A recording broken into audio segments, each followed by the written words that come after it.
somewhere in his basement for sure. Very Dahmerish. He looks super creepy. Very Dahmerish. Super creepy. So that alone should make you want to liberate your quarterback from and then that you franchise. brought back John Gruden, who got the same haircut. I tell you what, man. That Derek Carr guy, I like that kid. What you don't know is that Bryce is making the best Chucky face that I've ever seen. Best scowl while he's doing that impression of Coach Gruden there. We brought in Marcus Mariota to compete for this backup quarterback position. Yeah. And how about that, by the way? Let's go there. I didn't even think of that until you just mentioned it now. How about then you bring in Marcus Mariota to push Derek Carr as though he doesn't throw for 4,000 yards and about 25 touchdowns every single year for his career, despite being completely mismanaged, miscoached, and having no weapons around him at all. I can assure you, if you put Derek Carr on a contending team, they get better immediately. They should trade him to the Vikings. That'd be a nice move. Yeah, they actually have a quarterback that performs in clutch situations. I am telling you, Derek Carr's numbers say it, his analytics say it, and when I've watched him play, the tape says it all. You can see that he's a great player. He's had a couple of injury issues, and I feel like this either the city, then of Los Angeles and now Vegas. I don't know if that team is over it or that fan base is over it. Oh, it was Oakland at the time. My mistake. Sorry. You're good. That's what I'm here for. I'm just surprised I remembered Vegas. I was so proud of myself when I said Vegas. That's impressive. I impressed myself only until I screwed it up afterwards. I'm proud of you. But either way, this is a guy, he needs his independence. Free Derek Carr. Free Derek Carr. Get him away from Gruden, man. Any dude that, I tell you what, man. I'm good on him. Put him on the Browns. He's an upgrade over Mayfield. Yeah, that's a fact. I promise you, the Browns immediately become a contender if Derek Carr is their quarterback. You can say that for a whole bunch of teams that aren't the Chiefs, maybe Packers, maybe the Seahawks, and maybe your Ravens. Beyond that, Derek Carr will compete with anyone else physically. I can guarantee that. We are a pro Derek Carr podcast now. I like that. I've done that. I respect it. I'm gonna roll with it. I'm telling you, he's a good quarterback. He's throwing 25 touchdowns with Darren Waller as his best target. They traded for a fucking psycho receiver. Yeah. Antonio Brown they bring in, who probably made shit worse. Probably made shit worse. I'm telling you, people, you know it's bad. It's weird. It's a weird thing with Derek Carr. People kiss Carson Wentz's ass, and I like Carson Wentz. But they kiss his ass because all of his players got hurt. He had no talent around him. Well, by the way, he still had Zach Ertz, who's a phenomenal player. He had Dallas Goedert for most of the season, who was a great player. Early in the season, he still had Deshaun Jackson, who was catching touchdowns like he was 22 years old again. Okay, so he had some pieces around him. Yeah. Derek Carr has none of that. None of that, along with bad coaching, by the way, which Carson Wentz has good coaching. And nobody talks about Derek Carr. Everyone talks like he's a waste. I think it was that injury that did him in. But people forget that 12-4 season. Yeah, he was balling. He was absolutely on fire that year. MVP caliber player that year. And people just forget. Short memories, man. But number one. But that's my number one. All right. So who you got for us? I respect it. All right. So it's not necessarily of who I got, because it's like a whole group of people. I'm gonna get kind of serious right here. Okay. So my number one is pretty much every athlete of color in major league sports. All right. And hear me out on this one, Rueter. All right. So right now, black players in professional sports. All right. In the NFL, 70% of players are black. Right. In the NBA, 74% of players are black. In the MLB, 28% are Latino, 8% are black. Okay.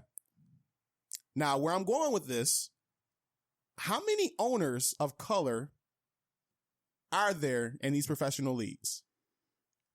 Okay. I got the numbers here. Okay. All right. What do you got for me? How many? In the NFL, there are 2 owners of color. You have Shad Khan, Jacksonville's owner. You have Kim Pegula, the co-owner for the Buffalo Bills. Shad Khan is of Middle Eastern descent. Kim Pegula is of East Asian descent. Okay, so no black owners there. Okay. NBA, you have one majority black owner in Mr. Michael Jordan, who owns the Charlotte Hornets.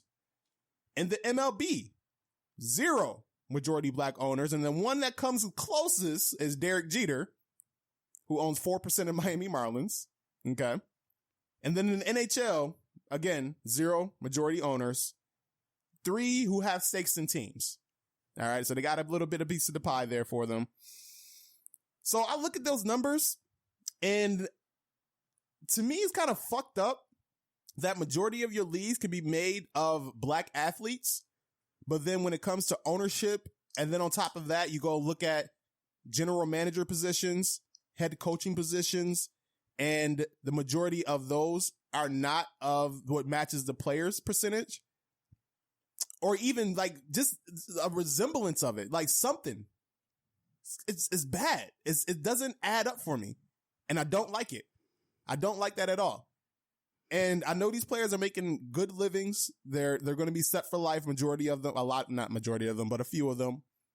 But something needs to change. All right, 2020 has been a time of change. It's been a revolution. We've been seeing what's been going on. We've been seeing the protests. There's been a lot of the same stuff that's been going on throughout the decade, throughout years, not even just this decade.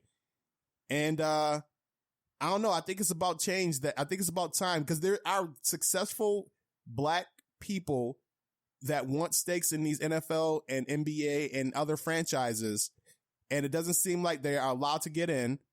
Like, for instance, I was just reading about an article when the Panthers went for sale, and P. Diddy was one of the first to say that he wanted to be an owner for this franchise and to be in the NFL.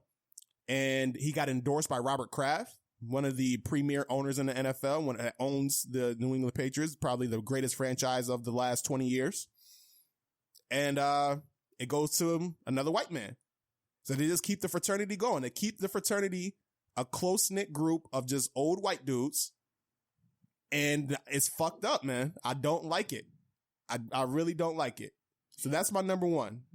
Okay, I'm with you, man, because I feel like it really speaks a lot to, you know, the inability for people of color to get and maintain that generational wealth. Right. And you've heard, you know, a lot of black athletes that have come out and said that, right? Like, I remember Shaquille O'Neal talking about it, saying that, yeah, you know, he's a player. He's made a lot of money, but he doesn't have money like that guy that's signing his checks has money. Yes. Right. You know, you see that it's incredibly difficult just in general for people of color because of the historical prejudices and the historical inequalities that have befallen them as an entire people. Yes. That has made it harder, you know, for them to step into those types of roles. So I completely understand where you're coming from there. And I feel like in general, like that's a kind of independence that our country could strive for. Yes. Get an independence maybe from all of the ugliness that's out there, right? And independence from all of those old relic thought processes where one person is different from another just based on the color of their skin. The independence of systemic racism. How about we get rid of that shit? Yeah, it's man. Still prominent in today's age. Like, it's 2020. Yeah. This shit makes no sense. It's unbelievable. It really is. Like it's just, you know, there's been a lot of talk about that since what happened to Mr. Floyd and some of the protests and some of the subsequent riots. And, a lot of people have talked about the fact that, it really highlights the fact that it's unnatural and unbelievable that after all this time that this type of thing can still go on. And one of the favorite things that I heard about it, was Pat McAfee on his show. Said that what everyone deserves to have happened to them in their life is to be inside a locker room, right? And to go day in and day out with people that are different from yourself. Because that really teaches you that although appearances are different, everybody's the same, right? Yeah. Everybody's fundamentally the same, right? Yes, we've all got our cool differences and things that make us unique. But at the core, we're all the same. We're all people. There is no real difference there. Race is a social construct that essentially doesn't exist, right?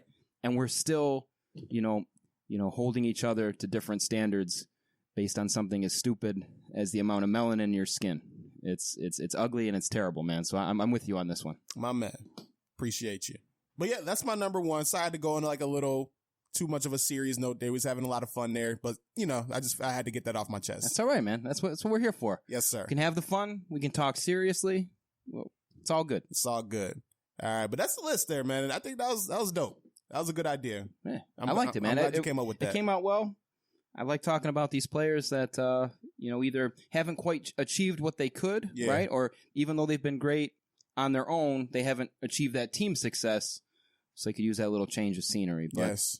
I would like to wish, before you take us home, before you wrap us up here, just a happy 4th of July to everybody out there. Yeah. And just remember to be kind to one another, man. Yes. Exactly. Simple as that. It's easy. It's literally that. You're like, yo, Ed. Hey, Bryce. You are a good person. Thank you. See how easy that was? Look how nice. See? 4th of July. Shit is Independence crazy. Day. Be nice. It's that easy. That simple. Yo, are you watching Independence Day? Am I watching Independence Day? Are you going to watch it today? Probably. I'm going to go home. I love Jeff Goldblum. Gotta love Will Smith. Mm-hmm. It's an awesome movie. All-time movie. All-time. You know what? Yeah, I'm not going to go there. It's a whole love triangle thing going on with Will Smith and his wife and another singer. Uh-oh. Yes. I didn't hear about that. We'll talk about it off air. It's weird. All right. It's weird. I think it's like that Scientology joint. Uh-oh. Hush, hush. Yeah, it's going to be interesting. It's interesting to see. But that's it. We're going to wrap up this episode here. Thank you for listening to another episode of Sports Your Enthusiasm. Make sure you go and like our Facebook page, Sports Your Enthusiasm Sports Podcast. Make sure you go and like our Twitter page. Follow us on Twitter, SYE Pod. Email us. Any suggestions, any comments? How did you feel about this episode? How did we do? Give us some feedback. Suggestions for future episodes that you would like for us to talk about. Am I missing anything, Rueter? No, I just think we want to hear some of your people who you think should be released from their prisons right now. Some people who deserve their independence, their liberation. In your opinion, give us that information. And with that, we're gonna wrap it up. Make sure you are drinking water. It is hot. Ooh, it's gonna be like 95 today. Hot. That's like the surface of the sun or something. Boy, hot with a capital T. With a capital AW in the middle. Hot. Drink some water. Take care. Peace.